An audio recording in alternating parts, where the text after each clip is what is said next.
నా ఉద్దేశం ఇక్కడ ఎవరిని తక్కువ చేయాలని, ఎవరిని హైలైట్ చేయాలని కాదండి. So, when coming to Lalitha particularly చాలా మంది అడిగారండి. అంటే ఎందుకు లలిత పార్టిసిపేట్ చేయడం? ఆల్రెడీ తనకి ఫేమ్ ఉంది గదా! సో, ఎందుకు పార్టిసిపేట్ చేయాలి అని జెప్పి. సో, సింప్లీ మా ఆన్సర్ అయితే అదే. అక్కడ సునీత గారున్నారు, చంద్రబోస్ గారున్నారు, మన కీరవాణి గారున్నారు. సో, వీళ్ళందరి ముందు మళ్ళీ ఒకసారి బికాజ్ లలిత గూడా చాలా కాంపిటీషన్స్‌లో తను పార్టిసిపేట్ చేసింది. చాలా టీవీ షోస్ చేసింది. బట్ స్టిల్ తనేంటంటే వీళ్ళ ముందు పాడితే మళ్ళీ అదొక ఆపర్చునిటీ లాగా ఫీల్ అయ్యి, అట్లాంటి వాళ్ళ ముందు పాడడమే ఒక అవకాశంగా భావించి, తను గూడా ఈ షోలో కంటెస్ట్ చేయడం జరిగింది. యాహ్! ఇప్పుడు యాక్చువల్లీ ఇది ఎట్లా జరుగుతుంది ఏంటనేది ప్రాసెస్ ఆల్రెడీ ఎక్స్‌ప్లెయిన్ చేశారు మీకు. మీరు కనుక వీడియోస్ చూసుండుంటే. వర్క్‌షాప్ కానీ, దాని తర్వాత రిహార్సల్స్ గానీ, షూటింగ్ గానీ, ఆ రోజు వాళ్ళు పెర్ఫార్మ్ చేసిన దాన్ని బట్టే మార్కులేస్తారు. అంటే వీళ్ళు ఆల్రెడీ ఇంతకుముందు సింగర్స్ కాబట్టి, లేదంటే ఆల్రెడీ ఇంతకుముందు ఒక షో గెలిచారు కాబట్టి, సో మనం వీళ్ళకి మార్కులు తక్కువేయకూడదు అనే ఉద్దేశం అయితే డెఫినెట్‌గా ఎవరికీ ఉండదు. ఒక పాట పాడితే లలితకి సునీత గారు చాలా క్లియర్‌గా చెప్పారు. ఈ పాట ఇంకా చాలా బాగా పాడుండొచ్చు అని ఒక మాట అన్నారు. బికాజ్ తను ఇంకో పాటకి లలితకి కామెంట్ ఇచ్చారు. నీ వాయిస్ బాగా స్ట్రెయిన్ అయిపోయింది అని. బికాజ్ అంటే అల్టిమేట్‌గా ఇప్పుడు మీరందరూ టీవీలో లైవ్ టెలికాస్ట్ అవుతున్నప్పుడు మీరు చూస్తున్నప్పుడు ఆ పాట ఎలా వచ్చింది? దానికి జడ్జ్‌మెంట్ అలాగే ఇస్తారు. అంతేగాని ఇప్పుడు లలితకి ఫీవర్ గదా! లేదంటే ఇంకో కంటెస్టెంట్ ఎవరికో ఒంట్లో బాలేదు గదా! లేదంటే ఇంకా ఇతర రీజన్స్ ఉన్నాయి. ఇవన్నీ ఎవరు కన్సిడర్ చేయరు. అంటే ఈ డిస్కషన్స్ అనేవి జరుగుతున్నప్పుడు నేను వీళ్ళందరితో కూడా అదే చెప్పా. అల్టిమేట్‌గా మీరు ఆ రోజు ఆ క్షణాన ఎలా పెర్ఫార్మ్ చేశారనేదే మీకు దట్ మ్యాటర్స్ యాక్చువల్లీ. ఇప్పుడు 'సచిన్ టెండూల్కర్' లాంటి గొప్ప క్రికెట్ ప్లేయర్ గూడా సమ్‌టైమ్స్ బౌల్డ్ అవుతారు. సమ్‌టైమ్స్ డక్ ఔట్ అవుతారు. దట్ డజంట్ మీన్ ఆయనేం పెద్ద ప్లేయర్ కాదు అని కాదు. 'Sachin Tendulkar' is a very good player. ఆయన ఆల్రెడీ ప్రూవ్ చేసేసుకున్నారు ఆల్రెడీ. అట్లా అని ఒకసారి ఔట్ అయినంత మాత్రాన అది ఎంపైర్ ఫాల్ట్ లేదంటే ఇంకొకటి ఎవరిదో ఫాల్ట్ అట్లా అనడం అనేది వెరీ రాంగ్ థింగ్ అసలు యాక్చువల్లీ. యాక్చువల్లీ కాస్ట్యూమ్స్ అన్నీ కూడా ఆహ్, పాడుతా తీగ వాళ్ళు అంటే ఈ కంటెస్టెంట్స్ ఓన్‌గా వేసుకుంటున్న డ్రెసెస్ కాదు. పాడుతా తీగ వాళ్ళే ఇస్తున్నారు డ్రెసెస్. అంటే ఈటీవీ వాళ్ళు ఇస్తున్నారు ఈ డ్రెసెస్ అన్నీ. సో, అందరికీ మెజర్‌మెంట్స్ తీసుకున్నారు. వాళ్ళ బాడీ మెజర్‌మెంట్స్ తగ్గట్టుగా అందరికి వీళ్ళు డ్రెసెస్ ఇవ్వడం జరుగుతుంది. అంటే చాలా యూట్యూబ్ ఛానెల్స్ నిన్న ఇవన్నీ వేశారు. అన్నీ బానే ఉన్నాయి. కానీ ఒక్క యూట్యూబ్ ఛానెల్ మాత్రం జడ్జెస్ ముగ్గురు ఫోటోలు పెట్టి ఇట్లాంటి బట్టలు వేసుకోమంటారా అని చెప్పి ఒక ట్యాగ్‌లైన్ ఏదో పెట్టారు. నేను చెప్పాలనుకున్నది ఏంటంటే జడ్జెస్‌కి ఇక్కడ కంటెస్టెంట్స్ వేసుకునే బట్టలకి ఎటువంటి సంబంధము ఉండదు. అండ్ దాని తర్వాత ఇన్‌ఫాక్ట్ చాలా మందిని పిలిచి సునీత గారు జడ్జెస్ అప్పుడు వీళ్ళు పిలిచి మీ డ్రెసెస్ బానే ఉన్నాయా? మీకేదైనా అన్‌కంఫర్టబుల్‌గా ఉంటే మీరు చక్కగా హ్యాపీగా చెప్పొచ్చు అని లలితతో పాటు ఇంకో ముగ్గురు కంటెస్టెంట్స్‌కి కూడా ఈవెన్ అబ్బాయిలకి కూడా సునీత గారు చాలా దగ్గరికి పిలిచి అందరి ముందు చక్కగా మీకేదైనా డ్రెసెస్ నచ్చుతున్నాయా? అంతా బానే ఉందని చెప్పి ఆవిడ అడిగిన సందర్భాలు కూడా చాలా ఉన్నాయి. సో, జడ్జెస్‌కి వీళ్ళేసుకునే బట్టలకి ఎటువంటి సంబంధము లేదు. దాని తర్వాత చంద్రబోస్ గారి ఫోటో ఒకటి మాత్రమే పెట్టి ఒక యూట్యూబ్ ఛానెల్‌లో ఇక్కడేదో బొడ్డు చూపించమన్నాడు అని చెప్పి చంద్రబోస్ గారి ఫోటో పెట్టి అసలు ఎంత అన్యాయం అండి ఇది. చంద్రబోస్ గారికి ఈ కంటెస్టెంట్లు వేసుకునే డ్రెస్సులకి ఏంటి సంబంధం అసల? చంద్రబోస్ గారికి కానీ, మిగతా ఇద్దరు జడ్జెస్‌కి కానీ వీళ్ళేసుకునే డ్రెసెస్‌కి ఎటువంటి సంబంధం లేదు. అండ్ కమింగ్ టు సునీత గారండి. సునీత గారి గురించి కూడా చాలా కామెంట్స్ చేయడం జరిగింది. సో, నేను ఈ జడ్జెస్ ముగ్గురు గురించి కూడా వచ్చిన కామెంట్స్ గురించి నేను మాట్లాడదాం అనుకుంటున్నా. వీళ్ళిచ్చే జడ్జ్‌మెంట్ గురించి మాట్లాడే అర్హత నాకు లేదు. సో, మేమందరం అంటే కంటెస్టెంట్స్ అందరూ కూడా అందులో పార్టిసిపేట్ చేయడానికొచ్చారు. వీళ్ళ ముందు పాడే అవకాశం వచ్చింది అని చెప్పి వచ్చిన వాళ్ళే వీళ్ళందరూ గూడా. మొత్తం కంటెస్టెంట్స్ అందరూ గూడా. సో, నిన్న సునీత గారి గురించి చాలా కామెంట్స్ చాలా యూట్యూబ్ ఛానెల్స్‌లో గూడా ఎవరిష్టం వచ్చినట్టు వాళ్ళు పెడుతున్నారు. అంటే ప్రవస్తి మాట్లాడిన మాటల వరకు మాట్లాడారంటే ఒక అర్థం ఉంది. అంటే అర్థం ఉంది అని ఎందుకు అంటున్నానంటే, తనని పిలిచి ప్రవస్తి పెట్టిన మాటలు తననడిగితే ఓకే. అసలు అందులో లేని విషయాలు, ఇంకేవేవో విషయాలు గూడా సునీత గారిని ఫోటో తీసుకొచ్చి పెట్టి, ఇటు పక్కన ఇంకో ఫోటో ఏదో సంబంధం లేని ఎవరో అమ్మాయి ఫోటో తీసుకొచ్చి ఇక్కడ పెట్టి, యూట్యూబ్‌లో రకరకాలుగా పెడుతున్నారు. అండ్ వీళ్ళు రేజ్ చేసిన పాయింట్స్‌లో సునీత గారి మొహం ఇలా పెట్టుకుంటున్నారు అని చెప్పని. దాని గురించి చాలామంది ఎక్స్‌ప్లనేషన్ ఇచ్చారు. అండ్ ఇప్పుడు పాడుతా తీగలో పార్టిసిపేట్ చేసిన 14 మంది కంటెస్టెంట్స్‌లో ఓన్లీ ప్రవస్తికి మాత్రమే మ్యాంగో మ్యూజిక్‌లో 5 పాటలు పాడే అవకాశం సునీత గారు కల్పించారు. Not even to Lalitha, not to Gayatri, not to Sridhruti, ఇంకా మిగతా ప్రణీతకి కానీ, శ్రావణికి కానీ ఎవరికి కూడా సునీత గారు మరి అవకాశం కల్పించలే. ఓన్లీ ప్రవస్తి మాత్రమే మ్యాంగో మ్యూజిక్‌లో పాడగలిగింది. సో, మరి అప్పుడు కూడా డిస్క్రిమినేట్ చేసినట్టేనా అని నాకు అనిపించింది. ఇంకో విషయం వచ్చేసి ఆ కేక్ అండి, పేస్ట్రీ కేక్ గురించి. అది ఒక ఎపిసోడ్‌లో సునీత గారికి, ఎస్‌పి చరణ్ గారికి జరిగిన డిస్కషన్‌లో ఎస్‌పి చరణ్ గారు అడుగుతారు సునీత గారిని, "మీకు అంత బాండింగ్ ఉంది కదా! సో, అట్లాంటప్పుడు మీరు ఒక కేక్ తెప్పించలేరా అందరికీ" అని అంటే, "ఆఫ్‌కోర్స్ వై నాట్, నేను తెప్పిస్తానని" చెప్పి ఆవిడ సరదాగా సునీత గారు అనడం జరిగింది. సో, మళ్ళీ సెట్‌లో అడిగారనమాట. "ఎవరో కేక్ తెప్పిస్తన్నారు, మర్చిపోయినట్టున్నారని" చెప్పి ఊరికనే ఆట పట్టిస్తూ ఎస్‌పి చరణ్ గారు సునీత గారిని అన్నారు. సో, ఇమ్మీడియేట్‌గా మన సునీత మేడం ఏం చేశారు, అందరికీ పేస్ట్రీ కేక్స్ తెప్పించారు. సెట్‌లో ఉన్న వాళ్ళందరికీ కేక్స్ ఇచ్చారు. అందరూ కేక్స్ తిన్నారు. దాన్ని పాపం వీళ్ళు ఎలా అర్థం చేసుకున్నారంటే, సో, పాపం తను ఎలిమినేట్ అయింది కాబట్టి తన ఎలిమినేషన్‌ని బేస్ చేసుకొని సునీత గారు కేకులు పంచి అందరికీ సెలబ్రేట్ చేసుకున్నారన్నట్టు. అంటే వీళ్ళు జనరల్‌గా ఎవరైనా చూసే ప్రతి ఒక్కళ్ళు అర్థం చేసుకోవాల్సిన విషయం ఏంటంటే, ఒక సునీత గారు లాంటి వ్యక్తి, అంటే ఆల్రెడీ ఆవిడ ఎన్నో దాటుకుని ఒక పొజిషన్‌లో ఉన్నటువంటి గొప్ప వ్యక్తి ఆవిడ. అలాంటి వ్యక్తి ఒక చిన్న 19 ఏళ్ల పాప పాడడానికొచ్చి, ఆ అమ్మాయి ఎలిమినేట్ అవుతుంటే, ఎలిమినేట్ అయిన సందర్భంగా అందరికీ కేక్స్ పంచుతుంది అని చెప్తే, అంటే నేను ఇప్పుడు ఈ మాట ఎందుకు ప్రస్తావిస్తున్నానంటే, నిన్న కొన్ని కామెంట్స్ నేను చదివానండి. అంటే మేబీ దానికోసమే ఇలా చేసుంటా చాలా తప్పు అసలది. ఆవిడ అక్కడ, అంటే మీరు ఎపిసోడ్ చూడకుండా జనరల్‌గా ఎవరైనా కన్క్లూడ్ చేసుకోవడం చాలా తప్పది.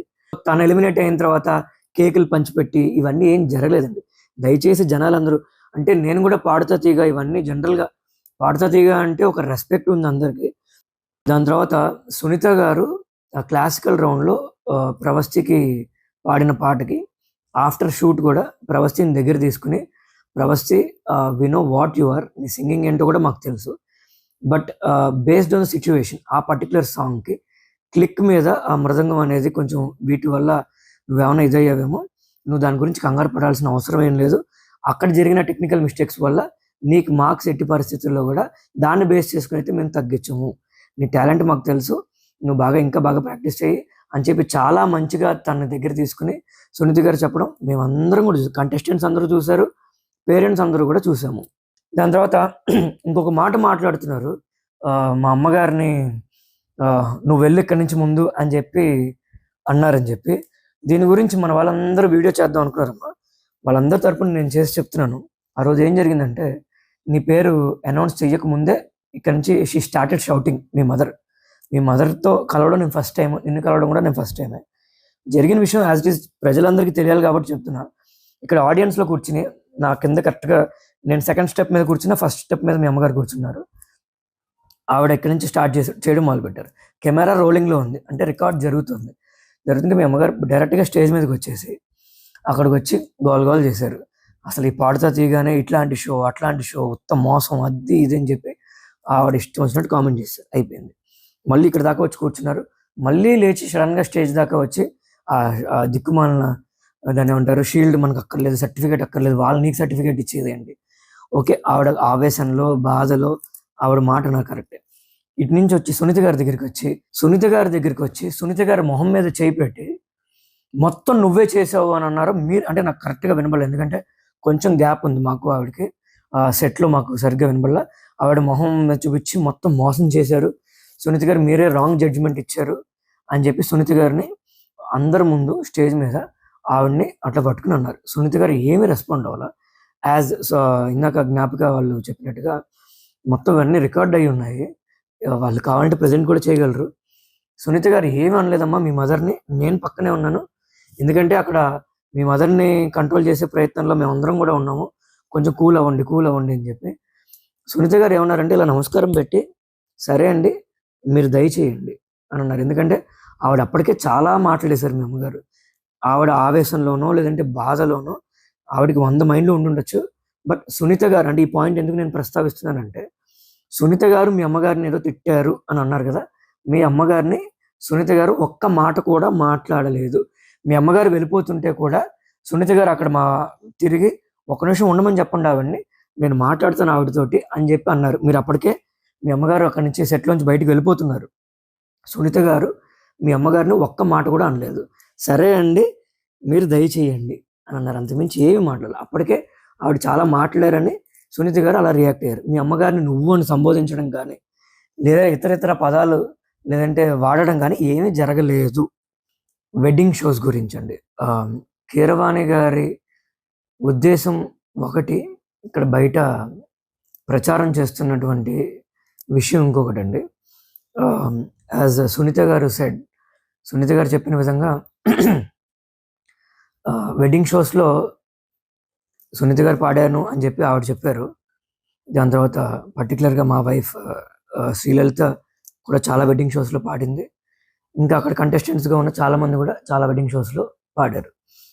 కీరవాణి గారు ఆ ప్రస్తావన ఎందుకు ఎత్తారంటే, వరల్డ్ మ్యూజిక్ డే సందర్భంగా ఏదో విషయాలు మాట్లాడుకుంటూ కీరవాణి గారు ఆఫ్టర్ ద సాంగ్ ఆయన జీవితంలో ఫేస్ చేసినటువంటి అనుభవాలు, ఎక్స్పీరియన్సెస్ అవ్వచ్చు, స్ట్రగుల్స్ అవ్వచ్చు, మంచి చెడులు అన్నీ కూడా చాలామంది తెలుసుకోవాలని చెప్పి ఆయన చెప్పడం జరుగుతుంది. పాడుతా తీయగాలో ఎంతమంది అయితే వీళ్ళ పాటల కోసం ఎదురు చూస్తున్నారో జడ్జెస్ వాళ్ళ ఎక్స్పీరియన్సెస్ షేర్ చేసుకున్నారు. ఎస్పెషల్లీ కీరవాణి గారు అంత పెద్ద వ్యక్తి, ఆయన యొక్క అనుభవాలు షేర్ చేసుకోవడం గురించి కూడా అంతే మంది వెయిట్ చేస్తున్నారు అనడంలో ఎటువంటి అతిశయోక్తి లేదు. పర్సనల్గా ఓన్లీ కంటెస్టెంట్సే కాదండి, అక్కడికి వచ్చే పేరెంట్స్ కూడా చాలామంది ఆయన చెప్పే విషయాల నుంచి చాలా ఇన్స్పైర్ అవుతున్నారు. ఆయన చెప్పే విషయాల గురించి పర్టికులర్గా ఈ విషయం గురించి వస్తే వెడ్డింగ్ షోస్ గురించి ఆయన ఏం చెప్పారంటే, వెడ్డింగ్ షోస్లో పాడడం మూలంగా సరైన రెస్పెక్ట్ మనం మ్యూజిక్ ఇచ్చినట్టు కాదు అని అన్నారండి. ఏ వ్యక్తిని సంబోధించి ఆయన చెప్పలేదు. ఎందుకు మ్యూజిక్కి రెస్పెక్ట్ ఇచ్చినట్టు కాదు అని అన్నారంటే, ఆయన ఎవరో ఐస్ క్రీమ్ తింటూ ఉంటాడు, ఇంకోటి ఎవడో భోజనం చేస్తూ ఉంటాడు, ఒకటి కిల్లి నవ్వులుతూ ఉంటాడు, ఇంకోటి ఎవడో పక్కన సోదేదో చెప్పుకుంటూ ఉంటాడు. వీళ్ళెవరు పాట వినరు, మనం వెళ్ళి పాడుతూ ఉంటాం. అలాంటప్పుడు మిమ్మల్ని డిస్రెస్పెక్ట్ చేసినట్టే నా దృష్టిలో అయితే అని ఆయన పర్సనల్ ఒపీనియన్ అని చెప్పారు ఆయన. ఒక కళాకారుడు ఏదైనా ఒక యాక్ట్ పర్ఫామ్ చేసినప్పుడు, సింగింగ్ అవ్వచ్చు, ఇన్స్ట్రుమెంట్ ప్లే అవ్వచ్చు, ఏదైనా కూడా వాళ్ళు పర్ఫామ్ చేసినప్పుడు ఆడియన్స్ నుంచి సరైన అప్లాజ్ రానప్పుడు డెఫినెట్గా మనల్ని మనం తక్కువ చేసుకున్నట్టే. నువ్వు పెద్ద ఆర్టిస్ట్ అవ్వచ్చు, చిన్న ఆర్టిస్ట్ అవ్వచ్చు, వాట్ ఎవర్, బట్ ఆ కళకి అక్కడ వాళ్ళు విలువ ఇవ్వనట్టు నా దృష్టిలో అని కూడా ఆయన ప్రతిదానికి చాలా క్లియర్గా మెన్షన్ చేసి చెప్పడం జరిగింది. నా దృష్టిలో అది కళకి అవమానిస్తున్నట్టు. సో మీరు ఎవరన్నా అంటే దానివల్ల మీకు రూపాయి వస్తుంది, దానివల్ల మేము తింటున్నాము, అలాంటప్పుడు ఓకే, ఎగ్జంప్షన్స్ ఉంటాయి కొన్ని. బట్ అన్నీ ఉండి ఇట్లా చేయాలనుకుంటున్నప్పుడు మాత్రం అది కళకి డిస్రెస్పెక్ట్ అయినప్పుడు. ఎక్కడైనా మంచిగా అప్లాజ్ వచ్చి సరిగ్గా ఎంకరేజ్ చేస్తుంటే షో చేయడంలో తప్పేం లేదు అని కూడా ఆయన మెన్షన్ చేయడం జరిగింది. ఆయన personal experiences world music day సందర్భంగా ఆయన ఎన్నో గొప్ప విషయాలు చెప్పారు. ఆర్కెస్ట్రా గురించి, ఇన్స్ట్రుమెంట్ ప్లేయర్స్ గురించి, ఇన్స్ట్రుమెంట్స్ గురించి ఎంత బాగా చెప్పారంటే, అంటే ఇందులో అదేదో ఒక సామెత ఉంటుంది, ఏనుగును వదిలేసి పేనుగుని పట్టుకున్నారని. అట్లాగా అసలు విషయాన్ని వదిలేసి అనవసరమైన విషయాన్ని పట్టుకుని, అంటే నేను ప్రవస్తి గురించి మాట్లాడట్లేదండి, 1-2 యూట్యూబ్ ఛానల్స్లో కీరవాణి గారిని చాలా డీఫేమ్ చేస్తూ మాట్లాడుతున్నారు. అదేదో చెరువు మీదలకి ఏదో చేస్తే అట్లా ఏముండదండి. ఆయనకు వచ్చే నష్టం ఏం లేదు. ఆయన ఒక శిఖరం, ఆయనకు వచ్చే నష్టం కానీ ఆయనకు ఊడేది ఏమి ఉండదు. కీరవాణి గారికి జరిగే లాస్ 0. కానీ అట్లాంటి వ్యక్తిని అట్లా మాట్లాడుతున్నారని చెప్పి మీ అందరికీ తెలియాలి అసలు అక్కడ ఏం జరిగింది అనేది నేను ఇనిషియేట్ తీసుకుని పెడుతున్న ట్యాగ్ లైన్స్ పెడుతున్న 1-2 యూట్యూబ్ ఛానల్స్ వాళ్ళకి నేను చెప్పదలుచుకున్నాను. మీరు కూడా కీరవాణి గారు లాంటి వ్యక్తి గురించి మనం ఏదైనా ఒకటి చెప్పేటప్పుడు ఆలోచించి పెడితే బాగుంటుందని మీ అందరికి కూడా నేను చెప్పదలుచుకున్నాను. ఇంకొక ఆరోపణ అండి, ప్రజెంట్ సోషల్ మీడియాలో నడుస్తుంది, జ్ఞాపిక ప్రొడక్షన్స్, అనిల్ కడియాల గారు అండ్ ప్రవీణ గారు అండి. వీళ్ళ గురించి నేను స్పెషల్గా చెప్పాలి. ఎందుకంటే వీళ్ళు ఎంత కేర్ తీసుకుంటారంటే ఒక డైరెక్టర్ బిహేవ్ చేసినట్టుగా అనిల్ గారు ఎక్కడ బిహేవ్ చేయరండి. అంటే నేను డైరెక్టర్ని ఆ ఇదిలో ఉండదండి ఎక్కడ. అంతే ఆయన ఎంత కేర్ఫుల్గా పిల్లల గురించి, అంటే పిల్లలంటే ఈ కంటెస్టెంట్స్ అందరి గురించి కానివ్వండి, పేరెంట్స్ గురించి కానివ్వండి, వచ్చి ఆయన అన్ని అందరికీ వెళ్తున్నాయా లేదా, అంటే అవుట్ ఆఫ్ సబ్జెక్ట్ అంటే ఆయన, బట్ స్టిల్ ఆయన ఇనిషియేట్ తీసుకుని అన్ని ప్రాపర్గా ఉన్నాయా లేదా అని అందరినీ ఎంకరేజ్ చేస్తూ ప్రతి పర్ఫార్మెన్స్కి ముందు అందరికీ ఆయనే, అంటే స్పెషల్గా, అంటే ఇప్పుడు అక్కడ మేకప్ చేసే మేకప్ మెన్స్ ఉంటారు చాలామంది, లేదంటే సౌండ్ సిస్టమ్ మన ఇయర్స్ పెట్టడానికి వాళ్ళు ఉంటారు. బట్ అన్ని పర్టికులర్గా కూడా ఆయన గైడ్ చేస్తూ ఉంటారు. ఇప్పుడు ఆయన వరకు ఏంటంటే షార్ట్ బాగా వచ్చిందా లేదా, లేదంటే ఆయన చూసుకునే విషయాల వరకు చూసుకుంటే బాగానే ఉంటుంది. బట్ స్టిల్ ఆయన అనుకునే ప్రతి పిల్లలకి పాడే ముందు ఆల్ ది బెస్ట్ అని చెప్తారు ఆయన ప్రతి ఒక్క కంటెస్టెంట్కి.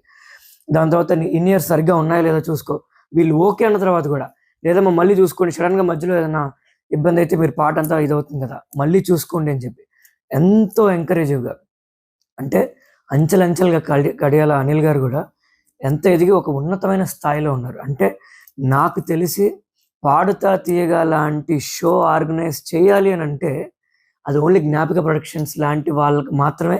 ఎందుకంటే ఈటీవీ వాళ్ళకి కూడా తెలుసు ఎవరికి ఏమి ఇవ్వాలో. సో డెఫినెట్లీ అందుకనే జ్ఞాపిక ప్రొడక్షన్స్ చేతికి మన అనిల్ గారికి ఇంకా ప్రవీణ గారికి ఇటువంటి బాధ్యత వాళ్ళు అప్పచెప్పడం జరిగింది.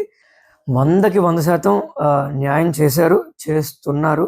ఇది కూడా యూట్యూబ్ ఛానల్లో వాళ్ళు ఏదో కావాలని పాయింట్అవుట్ చేశారని చెప్పి అనిల్ గారికి ఏం సంబంధం ఉంటుందండి ప్రవీణ గారికి కానీ.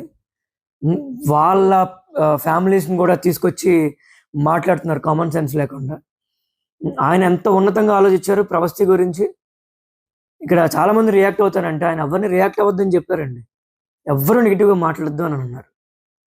ఎవరు పిల్లలు కాదండి, కంటెస్టెంట్స్ ఎవరు గురించి కాదు, పాడతా దగ్గర నుంచి ఎవరైనా రియాక్ట్ అవుతానన్నా కూడా ఆయన వద్దమ్మా చిన్నపిల్ల, మళ్ళీ పాపం తనకి ఏదన్నా ప్రెషర్ పెరిగిపోతుంది, తనకు అనవసరంగా వద్దు వదిలేయండి అక్కడితోటి, మనం ఏం చేసామో మీ అందరికీ తెలుసు, జనాలకు కూడా తెలుస్తుంది, పాపం ఆ పిల్లని ఇంకా ఇరకాటంలో పెట్టద్దు, మనం ఎవరు ఆ అమ్మాయిని మనం ఏదో మనల్ని మనం బయటపడేసుకోవాలనే ఆలోచన మనం చేస్తే ఆ అమ్మాయిని ఇరకాటంలో పెట్టినట్టే అవుతుంది అని చాలా గొప్పగా ఆలోచించినటువంటి వ్యక్తి అనిల్ గారు.